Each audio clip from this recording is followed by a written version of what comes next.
Hello, everybody, and welcome to episode 1 of season 2 of Mindclickers. Mindclickers is a podcast where I chat with athletes, coaches, management staff, shoutcasters, and the like about the psychological and performance demands of esports. I'm your host, Lachlan Parker, a sport and exercise science student currently studying here in Melbourne, Australia, with a passion for athlete well-being and also performance as well. I've always been passionate about online gaming and esports, previously competing in Hearthstone and in StarCraft, and also previously in Counter-Strike Global Offense and Call of Duty Pro Mod. In the following episode, I have a chat with Matt Senior, who is an ex-Paladins player and returned professional shoutcaster, currently casting CSGO and Valorant, and also recently had the opportunity to shoutcast the Rise of Valor Valorant tournament. Matt provides an insight into the realm of professional shoutcasting and how to remain calm and collected under high-pressure, stressful situations. Matt also reflects on the importance of having proper grammar and the ability to engage audiences and tell stories. Matt finally summarizes with some tips and tricks that can help upcoming shoutcasters who are interested in taking their first step to deal and overcome any potential problems that may arise. Thank you very much for everyone that supported me throughout season 1. Let's make season 2 bigger and better with some more exciting guests. I hope you enjoy episode 1, and I can't wait to see you in episode 2. Thank you. Hello, everybody, and welcome back to season 2, episode 1 of Mindclickers, where it's time to click both heads in 2020. I'm joined here today with Matthew Senior, who is a current shoutcaster and commentator for a variety of games, which we will touch on later. How are you going today, mate? I'm doing really well. Good to hear. How's everything where you are? Well, living in Melbourne is certainly starting to ease up a bit, but hopefully we'll continue on that track. Yeah, definitely. I'm in Melbourne myself, and lockdown's starting to get out of. Everyone's starting to slowly make that approach back to society, but hopefully we can all get out and back to our usual routines again. We're certainly praying for that. That's for sure. So I guess we'll just kick it off with a bit of background about yourself, just kind of like a nice general history of your history in shoutcasting, and even maybe gaming as well, and why you decided to get into shoutcasting.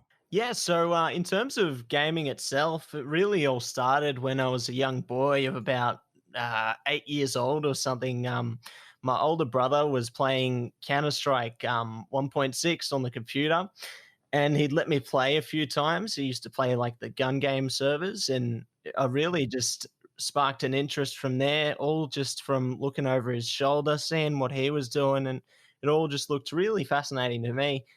And then yeah, everything really just started to kick off from there. Fantastic. So is that the type of, is that what you got started shoutcasting, the original CS scene? No, so I didn't get started into Counter-Strike per se. So I did try and play a bit of Counter-Strike competitively back in 2016, 2015, around there. But eventually I fell out of that due to study commitments and moved more towards like a Overwatch type game, which then eventually transitioned into Paladins. And in Paladins, it was definitely great to see how that scene flourished. I believe you actually talked to Rice a bit about his history in Paladins, and yeah, I've certainly intertwined into that. Yeah, I used to play against him back when I was a semi-professional player. Like my team was Corvidae at the time. Okay. We were one of the top teams in the region. We were about top 5 or top 6. We weren't the best team, but we certainly did our best. But yeah, eventually I slipped out of professional play just due to uni commitments because I was studying IT at the time, and yeah, I just didn't have the time to play anymore. It was all just a bit too much from there. But after that, I eventually ended up getting asked by one of my former teammates if I wanted to help him out by shoutcasting a little community tournament thing. And I was like, oh, I've never done anything like this before, All right, I'll give it a shot. And then yeah, everything really just started to play together from there. Like I found that I actually really enjoyed it, and it didn't take as much time away from everything as playing because it would be just Mm, like an hour or two on the weekend, as compared to yeah. obviously practicing and scrimming every single night, just really grinding it out. But yeah, it all just really kicked off from there in 2017. So yeah, that sounds really good. I love the fact that obviously there. It's same with myself personally. I was really into CS and Overwatch around that time as well. But I think that's around the time I started to get really serious with uni, just like yourself. And I would have loved to really transition into really pushing the boundaries of ranked, especially in League and in Counter Strike, and specifically StarCraft as well. That was a passion of mine really at the time. But as you said, those study commitments do outweigh the gaming side hobby.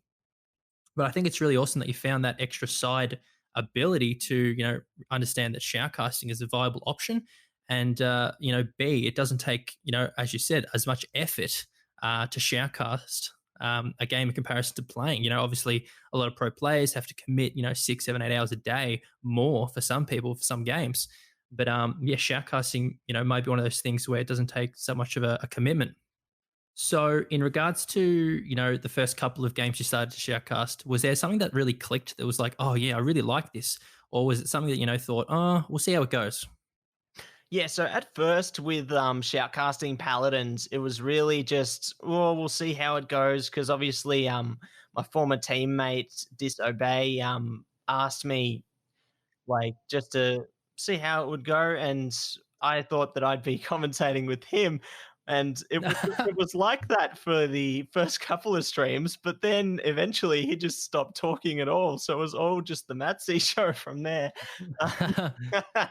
But yeah, no, it really sparked a flame in me. Like I found that yeah, I really enjoyed commentating and just being able to push out that type of content for the community. Like, especially in Paladins, I was the only like community shoutcaster in the Oceanic region. And Wow. it was really great to see just how many people would show up and would just be really happy to see their games being streamed. Like that really held a special place in my heart, being able to make so many people happy. For sure. I could definitely reflect on that now that you bring it up, because I used to do back on Cybergamer some Modern Warfare 2, Black Ops 1, and Black Ops 2 scrimming. And it was one thing to see, oh, we're going to a scrim Friday night. And then it was another thing to be like, oh, the game's being shoutcasted. And suddenly there was so much more pressure because, A, someone else is watching it and they're actually voicing over, and you might get featured on that. And that's like, that kind of, I guess, excitement, because it brings that extra level.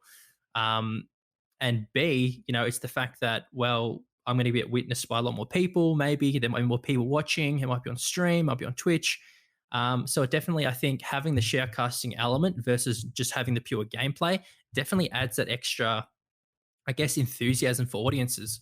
In regards to sharecasting as a whole, how do you try and engage with the audiences?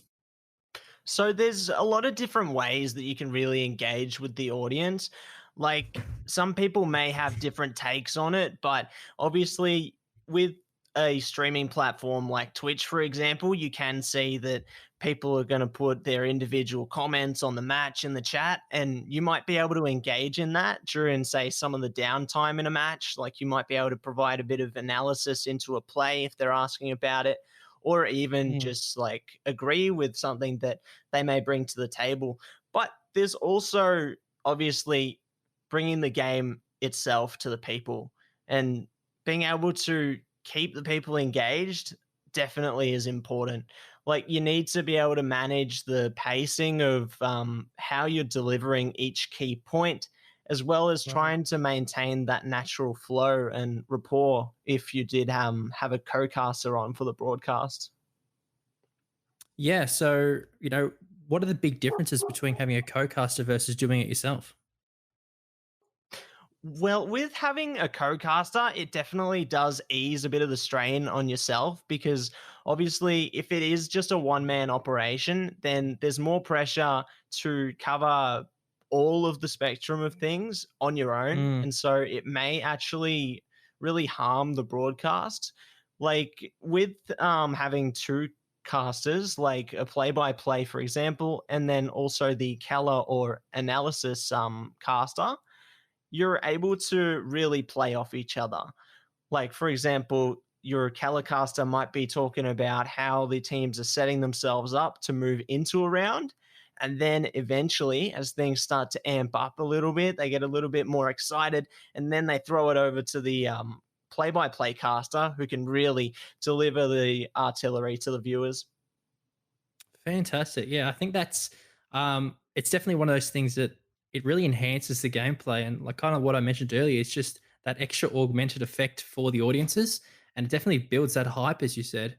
So when you did your first Paladins shoutcast, having that previous knowledge as a player, do you think that really helped you to understand the mechanics and understand the provide you with the extra ability to shoutcast more efficiently?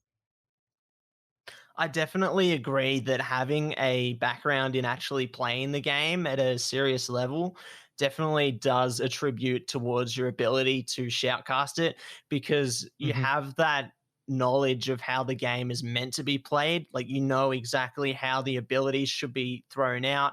It's not just all higgledy piggledy all over a capture point, for example. Like, you know that a team should be pushing those two players towards that side objective to perhaps distract the rest of the enemy team, whilst the rest are trying to get behind enemy lines.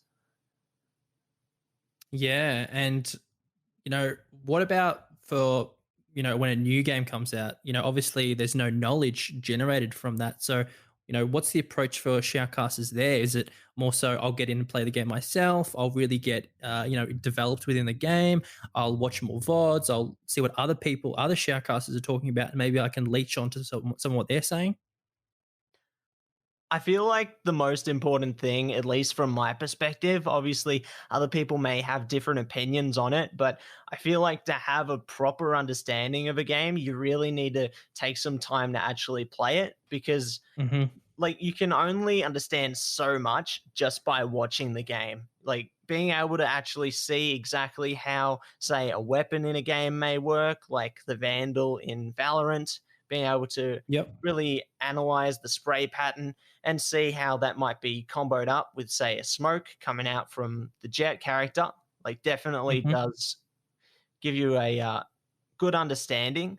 Like, VODs definitely do help as well, because if you're able to see how other shoutcasters are tackling the game, then it definitely does give you a bit of leeway in terms of, okay, so they're approaching it with this kind of style. Maybe I can adapt that into my approach, or perhaps you could try and adapt your approach from another game. If you have a background in, say, Counter Strike, like myself, then because Valorant and Counter Strike are very similar games, then obviously you can adapt a pretty similar style there.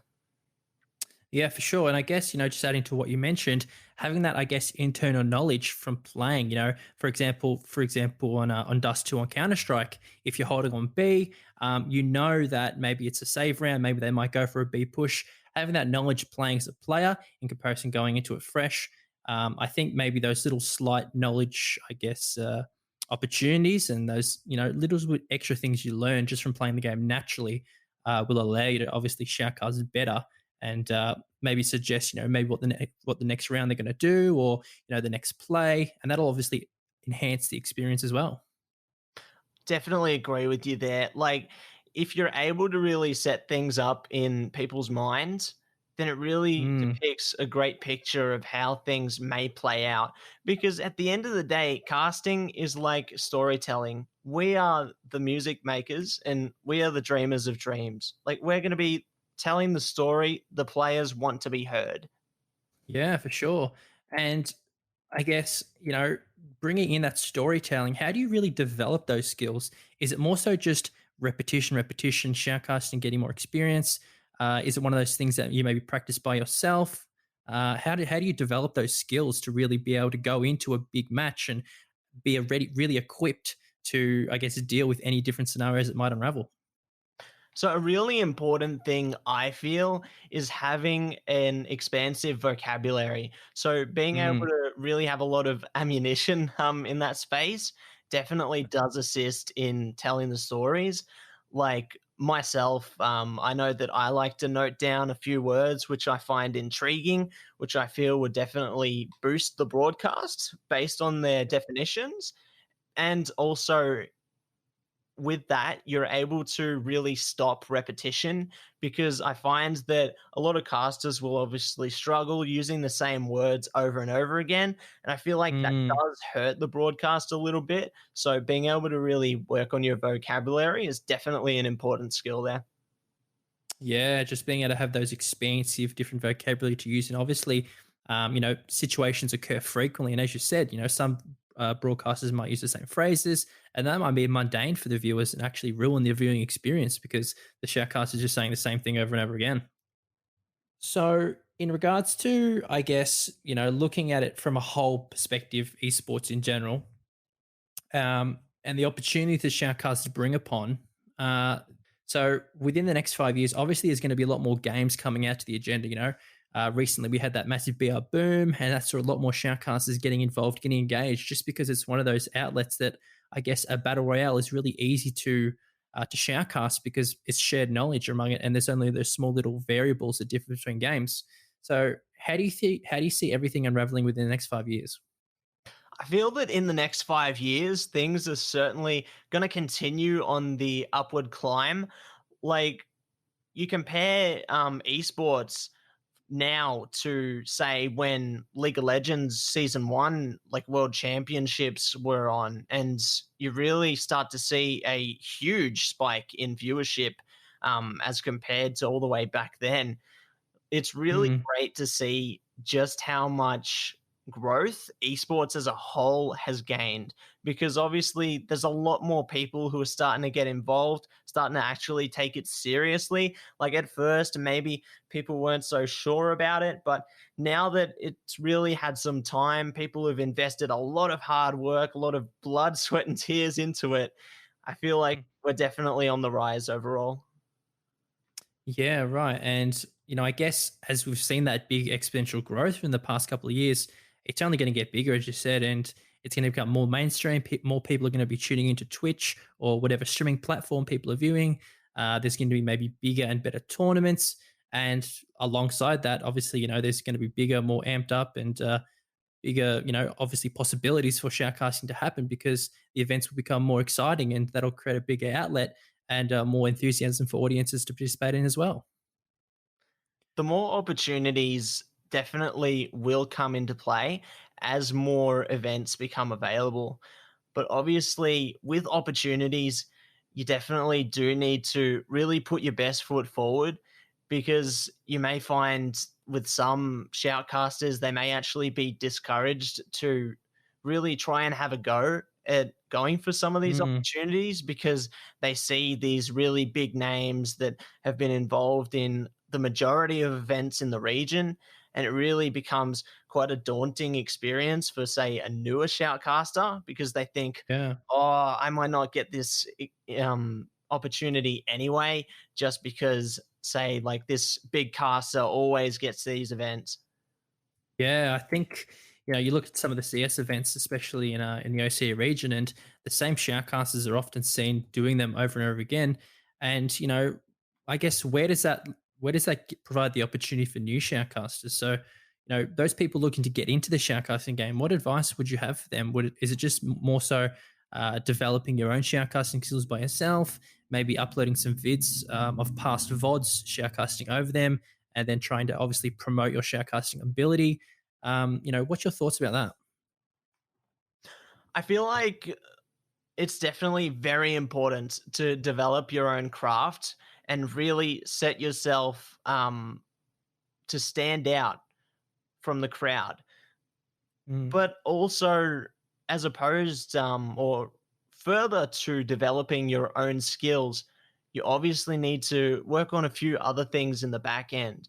Like, for example, some people may have the mindset that they're just going to shoutcast and that's it. And they don't put anything further into it. Whereas when you're trying to go for opportunities and you're trying to really have them become available to you, you need to actually market yourself as well.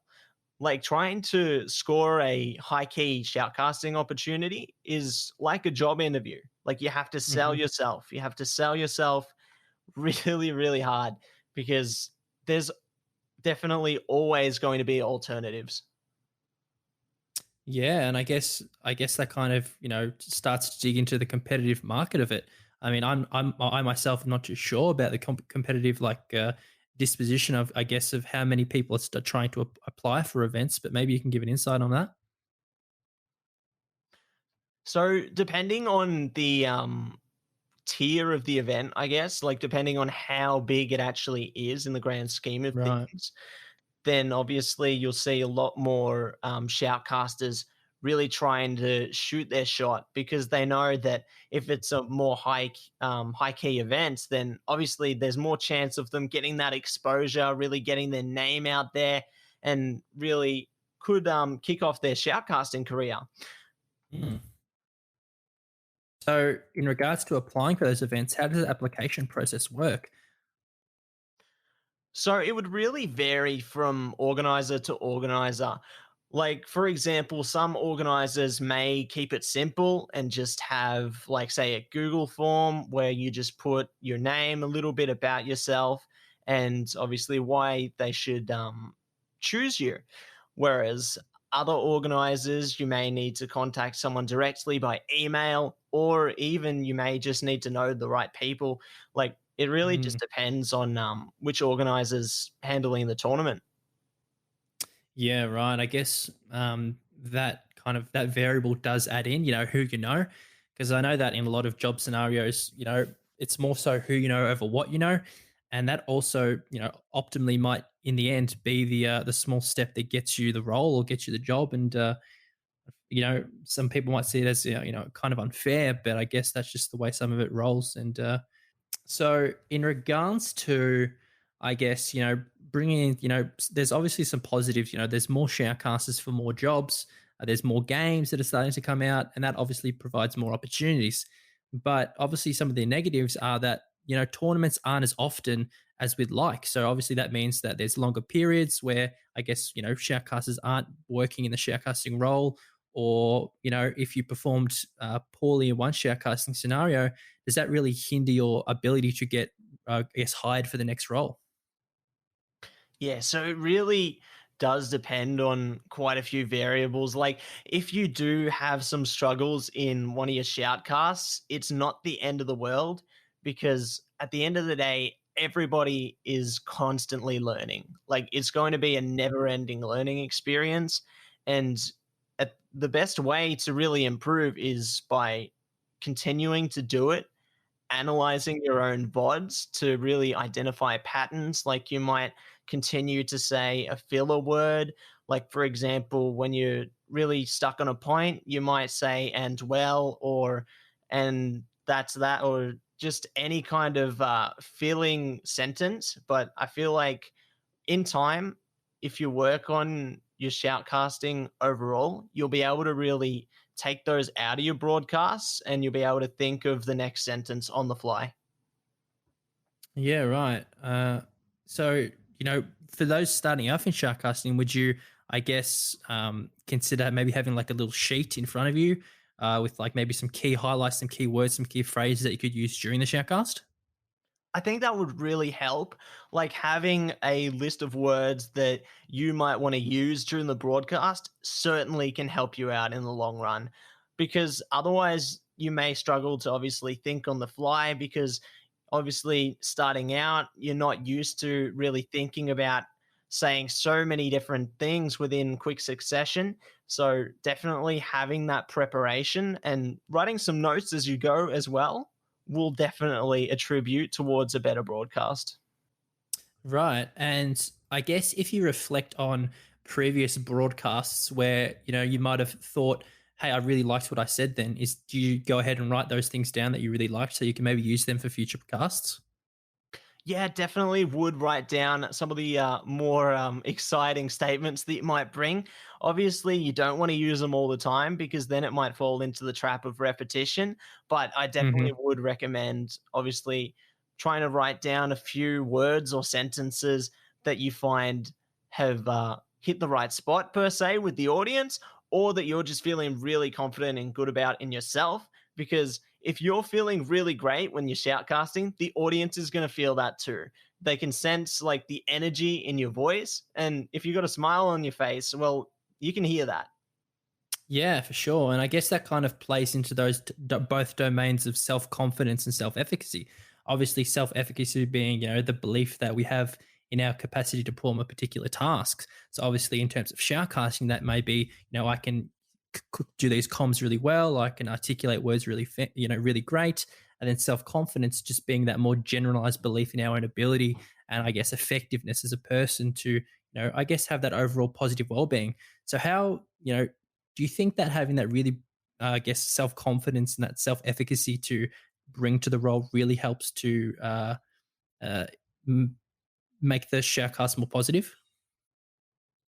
I feel like self confidence is definitely important when you're shoutcasting because you may find that obviously with the like some opportunities being afforded to say other shoutcasters rather than yourself really can start to chip away at like the mental well-being of a shoutcaster. And I feel like Mm. it's definitely important, even if you do have shortcomings, to still believe in yourself and give it your best shot, because otherwise you are going to fall into a trap. So it's very important that you do take care of yourself. Yeah, for sure. And I guess that also leads on nicely into, I guess, having that optimal level of arousal. So, prior to a big event, did you ever feel anxious or, really unsettled about, the event? Or was it also, or was it always just, I know I can do it. I have my previous experience. I know what to talk about. I can smash it. So commentating online definitely you feel a bit more relaxed because you may be just commentating from home. So obviously Right. you're in Yeah. your own comfort space. Whereas, say, if you're commentating a big event, like for example, when I was commentating at the PAX Australia LAN in 2017 for Paladins, when I cast Mm. Rice's team, there was definitely a lot of nervousness and anxiety in the initial stages of that day.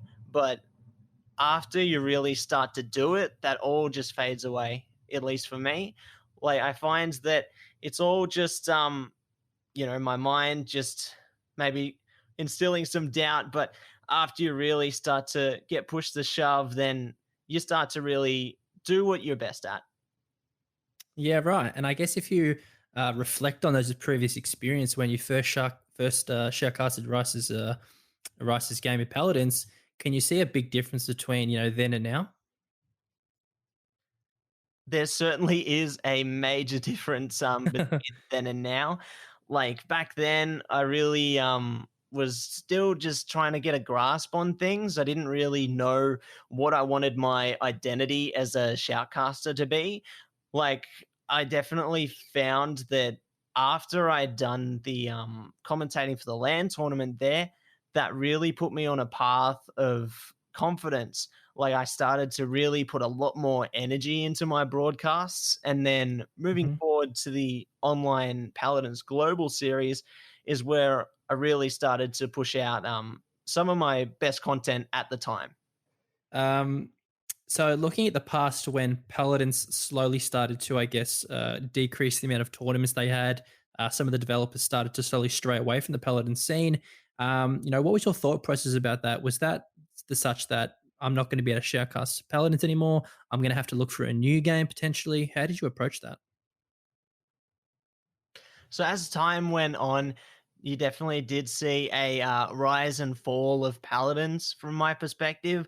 Like there was a lot of focus globally initially, and things were great. Like as Yep. Rice, I'm sure, has touched on, like things were really, really good for a while, but then eventually the developer slowly diverted their attention away from some of the like smaller regions like Oceania and Southeast Asia, and just really centralized the focus towards North America and Europe.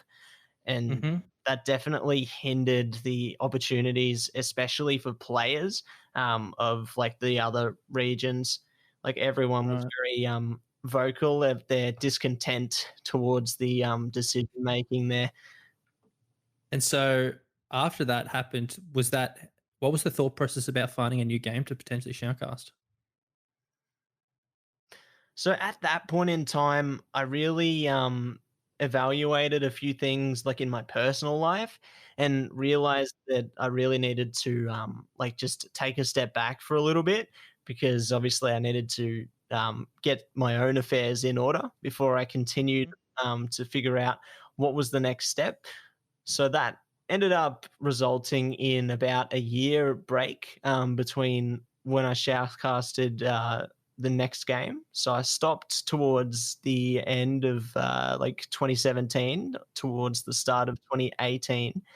And then eventually last year, I'd got a request from one of my colleagues from Paladins, actually, to shoutcast one of their team's CS:GO games, and I was Right. like, "Well, you know what? Why not? I might as well give it a shot," because I'd played the game previously, like in a competitive aspect, and so I had that understanding of the game, and I thought, "Why not?" And then it all really just sparked that. Uh, Excitement again. Like I was really getting my hopes up again that I might be able to actually really get back into the shoutcasting side of things, and that I have, because ever since kicking back off again from there, things have just been absolutely magnificent. Fantastic. And I guess one of the most interesting things that I have to question is obviously, taking that step back, um, you know, allows you to have that more freedom of, getting on board and planning what I want to do next. But obviously, when you look to, I guess, game specific choices, Paladins is one of those games where it's like, the arena type base. And, one of the biggest rivalries of Paladins, obviously, as we know, is Overwatch. So do you think as Paladins started to step back and decrease the amount of, uh, influence and focus they had on the game, do you think that some of those Paladins players went into the Overwatch League? I think that some of the players definitely would have made a transition towards either Overwatch or perhaps another game of that nature, because obviously, with less focus being put towards Paladins, less updates coming out, like still a majority of the bugs in the game that were there since the early beta days still being in the game to this day, it definitely did raise some questions for players as to really what they wanted to do in terms of their future with Paladins. And then obviously, if they did want to really try and establish themselves as a professional esports athlete, then there are more stable options out there, like your Overwatch, for example. Yeah, right. And I guess, leading into this year, we've seen the release of Valorant, and, that came out and that blew up just because, Riot Games was, backing it and they were the producers of it. So when Valorant came out, did that, obviously having some close relations to CSGO, 5v5, kind of the exact same kind of format with CSGO, just with those extra abilities, kind of like the abilities from Paladins. So when Valorant came out, did that kind of stimulate, hey, this might be a game I really want to get into and shoutcast? As soon as I saw the announcements for Valorant, there was definitely the spark of excitement there. I was thinking, wow, this looks like a really awesome game. Like the gameplay mechanics were very similar to CSGO, and that definitely Mm, made me think that that's a game that I want to get into shoutcasting. And I tried to get into that as early as I possibly could. right. And so I guess how did shoutcasting the Rise of the Valor competition come around then? So shoutcasting the Rise of Valor competition definitely came after some time. Like initially there was some earlier tournaments. Like, for example, there were some community tournaments here and there, as well as the Hmm. previous Ignition series. And so, with Right. that experience that I'd built up, I was able to work towards that further opportunity with the Fortress in the Rise of Valor. And it definitely did help that I was previously working with them doing a CSGO community night type thing, like every Friday night. Mm, right. As yeah, I already had that relationship with that organizer, and they already knew what I was capable of. Yeah, definitely. I can see how that helped you to, I guess, take those previous experiences in CS:GO, and obviously those early stages of Valorant, and obviously make you a really good candidate for the big competitions and the big awesome things happening within the OCE scene. So I guess one quick thing that I really have to ask, just because I thought about it recently and I'm curious about it. When you're casting, what do you do when you have a dry throat? Well, I think this one may be obvious, but drink water.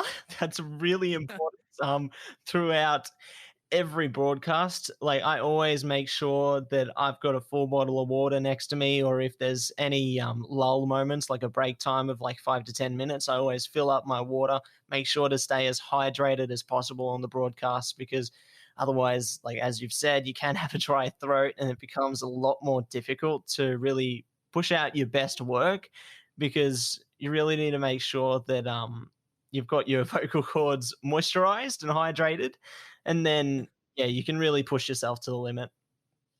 Yeah, right. Awesome.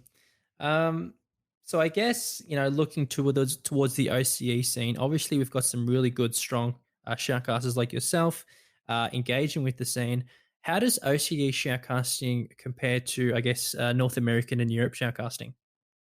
So I feel like shoutcasting in Oceania, as opposed to shoutcasting in, say, North America or Europe, is like comparing a pond to an ocean.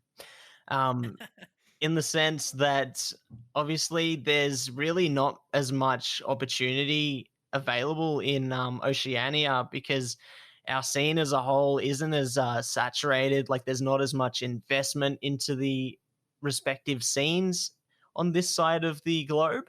Whereas over in North America and Europe, there's a lot more like financial backing, advertisement, and so the opportunities are of an abundance in those respective regions. Right. And so do you think that potentially some OCE shoutcasters may eventually transition into the NA or EU scene? Definitely would recommend them to do so if they did want to obviously take shoutcasting to the next level. Like, I personally Hmm. know a few shoutcasters who have been able to take that next step in already just doing some online events for either the North American or European regions. And it certainly has boosted their confidence as a whole, because they're obviously getting their broadcasts out there on a more global scale and building up their own brand and fan base, as well as building their technical knowledge along the way. Fantastic. Yeah. I definitely think it would be really interesting to see where the obviously esports and shoutcasting scene within OCE develops, because, as the esports scene gets bigger within the next couple of years, obviously with Fortress starting to hopefully open up once everything settles down here in Melbourne, more people start going in and, starting to get more of that esports boom within Australia. Obviously, the requirements for shoutcasting will obviously be there as well, and so it's kind of like it goes hand in hand with the growth. So it'll be really interesting to see, obviously, where Australia and the Oceania region develops in the next couple of years, and how shoutcasting develops alongside it. So I guess one thing that I was really thinking about just before psychologically is, a lot of esports players before they go into a big game, maybe it's a big contender, maybe it's a series, one of those big, really important ones. Maybe it's a current 2v2 going into the final game. Um, they have those kind of psychological warm ups where they, before they go into the game, maybe they use imagery, maybe they use positive self statements, maybe they use visualizations. Is there anything you kind of use and adapt to yourself? Maybe visualizing yourself, really articulating words, really performing well, having high optimal levels of arousal.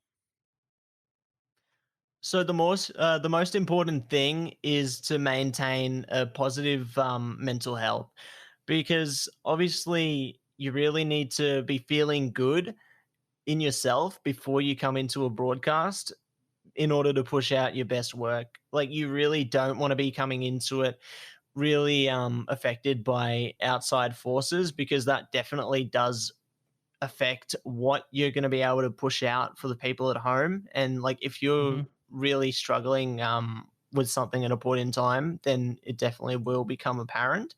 um, and that's why it's important to really just take a moment before your broadcast, or just make sure that you've planned out your day so you really are able to be as relaxed as you can be. So then you can have that more natural flow coming into your broadcasts. Like, I Yeah. personally like to listen to some music before my broadcasts, just to really Hmm. relax and wind down before we really start to amp things up.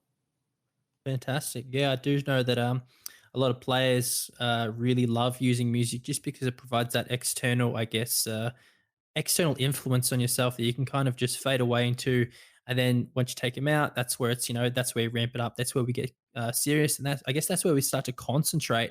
And I guess concentration is one of those really big important factors, especially for shoutcasting, I would imagine, because you have to be really kind of uh, concentrated on the game. And obviously, for concentration, there's a couple of different models. We have like a broad external concentration mindset where we can, we can read the environment. We're good at picking up and scanning things, and then we have like a more narrow concentration mindset where we can, I guess, have that more focused targeting. In regards to shoutcasting, is having that broad external concentration mindset important for, I guess, picking up whatever's going on in the game? I feel like being able to have the like various different levels of concentration is definitely an important factor, because there's so many different things going on the screen at any given point in time. Like, for Right. example, outside of the individual player you might be spectating, you might see on the minimap, say in the top left hand side of the corner, that their teammates are actually creeping around and setting up a really, really big play. Like, you might just be having your attention based on the one outlier player, really dependent on who your observer's taking a look at. So it's really important, especially in the storytelling aspect, to be able to talk about those outside factors as well, outside of what's obviously in front of the viewer's eyes on the screen. And I guess, is there also that demand to be able to quickly change topics? For example, as you said, if one team was sneaking around, and then maybe if there was a lurker trying to go for a gank, and they, maybe get a pick, being able to quickly transition. It's definitely important to be able to quickly transition. I feel like if you've got a really good point going on with yourself or your shoutcasting partner, then you certainly should finalize that. But if Right. obviously it is building up to, say, the MVP play, then you definitely do want to try and wrap things up as smoothly as you can in order to really get right into the action. Yeah, that's really awesome.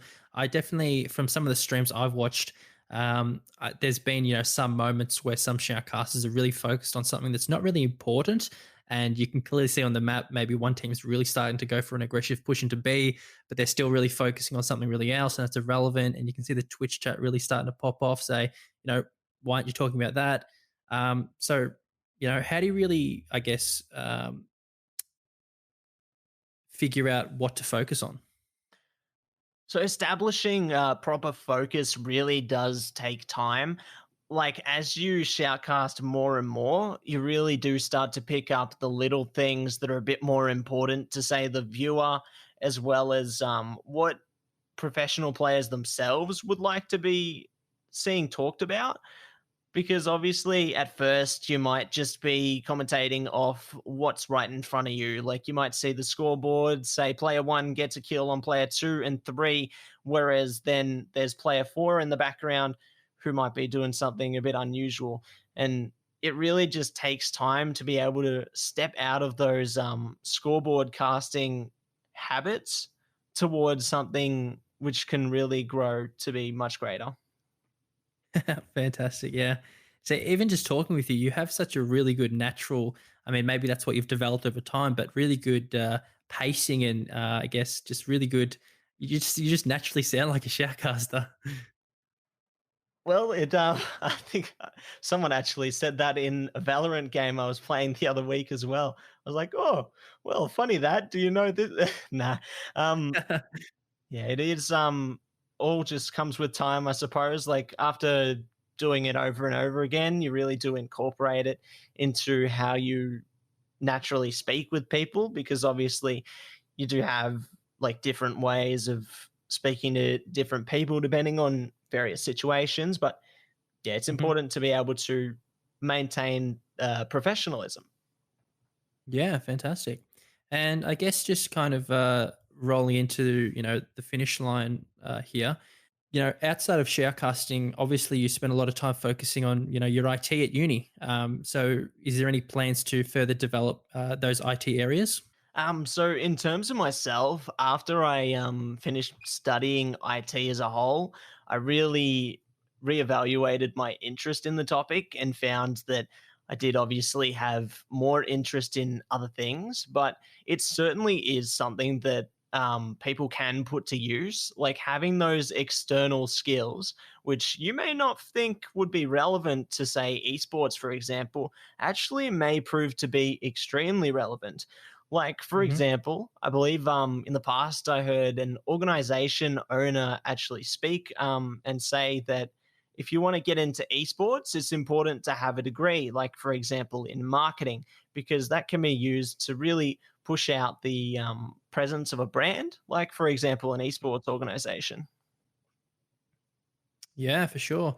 Myself personally, I'm finishing up my sport and exercise science degree, and originally I was really split between going into an honors pathway looking at esports. And that honors pathway looked at esports in regards to performance measuring. So maybe looking at heart rate or looking at breathing or looking at different game scenarios where I guess we can track different variables and compare and contrast between time, or going down more of a, I guess, well-being and rehabilitation counseling kind of pathway. And I've actually decided to go down more of that rehabilitation counseling pathway. And I guess I'm using this podcast as a way to get an insight into the industry. So I really appreciate, talking to yourself, just getting that insight into one of the many elements of esports, such as shoutcasting, um, and then having multiple players on just to get more of that insight into the psychological and performance demands of esports. And then hopefully I can really transition into, I guess, maybe working with an esports team on the mental side of things, just because I have that kind of insight into how everything works. I feel like a mental health coach for an esports team actually holds a high degree of importance. Like I've seen more recently that some teams of the higher caliber actually have started to incorporate the esports mental health coach into their Mm. team regime.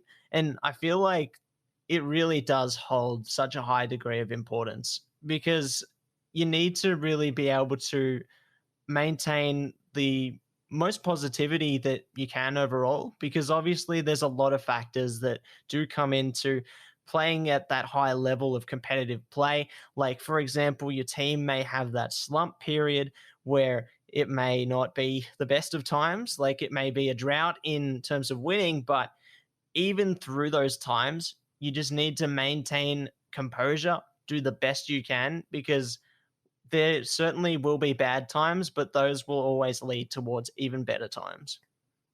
Yeah, for sure. I definitely agree with that. If I reflect on talking in episode one with Udisoft from the Direwolves, actually, he reflected at when he went to Worlds and just playing game on game on game, you have such that cognitive fatigue because you're basically sitting there so cognitively involved for such a multitude of hours. So it's one of those really things that I think is important to maintain really good mental health. And whether we see that in the OC region, probably not for the next couple of years at least, until maybe those kind of roles start to really get engaged with multiple teams. But it'll be really something interesting to see. So just wrapping up now, I know you've recently been. I saw you streaming on Twitch a while ago. Is Twitch an outlet for you that you like to explore? Yeah, I certainly do like to explore Twitch itself. Like, I definitely push out as many shoutcasting broadcasts as I can, but outside of that, I do like to push my own personal brand by just engaging with the fans through like a personal stream, for example. So seeing a For sure. different side of myself outside of shoutcasting, because obviously when you're shoutcasting on a broadcast, you really do have to maintain the professional outlook on things. You really need to obviously mind what you're saying and how you're saying it. You need to obviously Mm. be focused as much as you possibly can on the broadcast. Whereas on a personal stream, you can really connect with your fans on a more personal level. They can ask you some questions they may not have had the opportunity to. And I feel like being able to push out your own brand through something like content creation in a stream, or even just creating, like, for example, a video series on YouTube is really important for building up yourself. Yeah, that's really awesome. That's really well said. And I guess for everyone listening, where can we find you on all your socials? So you can find me at twitter.com/MattSE123 as well as twitch.tv/MattSE123. Fantastic. Well, I really appreciate jumping on here and having a good talk with me, Matt. Just getting that really big insight into shoutcasting. It was some of those really I was really interested in because obviously playing games for such a long time. It's one of those external things that I really thought about. I really wanted to know more about, and I think some of the topics today we touched over was really awesome. Just to provide that really insight. Some of the listeners, maybe even trying to get into shoutcasting themselves. Yeah, so thank you very much for coming on here, Matt, and I look forward to seeing all the content and shoutcasting games you push out soon. Yeah, thank you for having me, man. I really appreciate it, honestly. It's been an honor. Awesome. Thank you very much, and take care, mate. All right. You have a wonderful night, and I hope that your test comes back all right. Alrighty, so yeah, thanks very much for coming on, Matt, and for everyone listening. I hope you enjoyed this episode. It was definitely really in depth in kind of understanding all the ins and outs of shoutcasting with some really handy tips along the way. This obviously being the premiere episode for season 2, episode 1, and I'm really excited to share with you guys some future episodes that we have. We have some really exciting guests, and that's going to be awesome. And I'm excited for you guys to join me along this journey of Mindclickers, and let's see how we can grow it and see what we can do with it. So, in the meantime, I will catch you in episode 2. Once again, if you made it this far, thank you very much, and make sure to stay up to date with everything coming out on Instagram at Mindclickers and at Twitter and Facebook on Mindclickers as well. I will see you on the next one. This has been your host,